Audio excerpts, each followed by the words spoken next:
ಇದರ ಮುಂದುವರೆದ ಭಾಗವಾಗಿ ಪೇಜಾವರ ಶ್ರೀಗಳು ಸಿಎಂ ಸಿದ್ದರಾಮಯ್ಯ ಅವರ ಪುತ್ರ ಯತೀಂದ್ರ ಸಿದ್ದರಾಮಯ್ಯ ಅವರ ಹೇಳಿಕೆಗೂ ಕೂಡ ಅಸಮಾಧಾನವನ್ನ ವ್ಯಕ್ತಪಡಿಸಿದ್ದಾರೆ.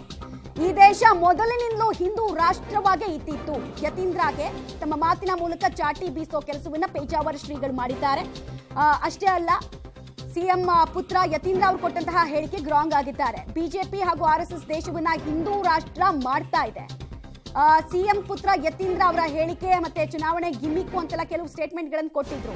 ಸೊ ಹಿಂದೂ ರಾಷ್ಟ್ರ ಮಾಡಿದ್ರೆ ಪಾಕಿಸ್ತಾನ ಮಾಡೋಕೆ ಸಿದ್ಧತೆ ಏನಾದ್ರೂ ನಡೀತಾ ಇದೆಯಾ? ಹಾಗಾದ್ರೆ ಏನನ್ನ ಹೇಳ್ತಾ ಇದ್ದಾರೆ, ಯಾಕಿಂತ ಸ್ಟೇಟ್ಮೆಂಟ್ ಗಳನ್ನ ಕೊಡ್ತಾ ಇದ್ದಾರೆ ಅನ್ನೋದು ಪೇಜಾವರ ಶ್ರೀಗಳ ಮಾತಿನ ಭಾಗ ಆಗ್ತಾ ಇದೆ.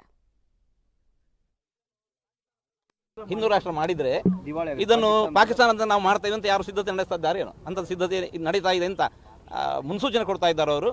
ಇದರಿಂದ ಆಗೋದಿಲ್ಲ, ಖಂಡಿತ ಸರಿಯಲ್ಲ.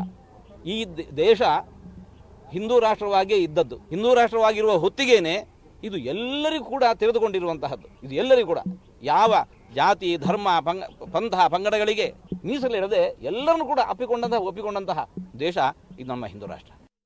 ಹಿಂದೂ ರಾಷ್ಟ್ರ ಮಾಡಿದ್ರೆ ಇದನ್ನು ಪಾಕಿಸ್ತಾನ ಅಂತ ನಾವು ಮಾಡ್ತಾ ಇದ್ದೀವಿ ಅಂತ ಯಾರು ಸಿದ್ಧತೆ ನಡೆಸ್ತಾ ಇದ್ದಾರೆ ಏನೋ ಅಂತ ಸಿದ್ಧತೆ ನಡೀತಾ ಇದೆ ಅಂತ ಮುನ್ಸೂಚನೆ ಕೊಡ್ತಾ ಇದ್ದಾರೆ ಅವರು. ಇದರಿಂದ ಆಗೋದಿಲ್ಲ, ಖಂಡಿತ ಸರಿಯಲ್ಲ.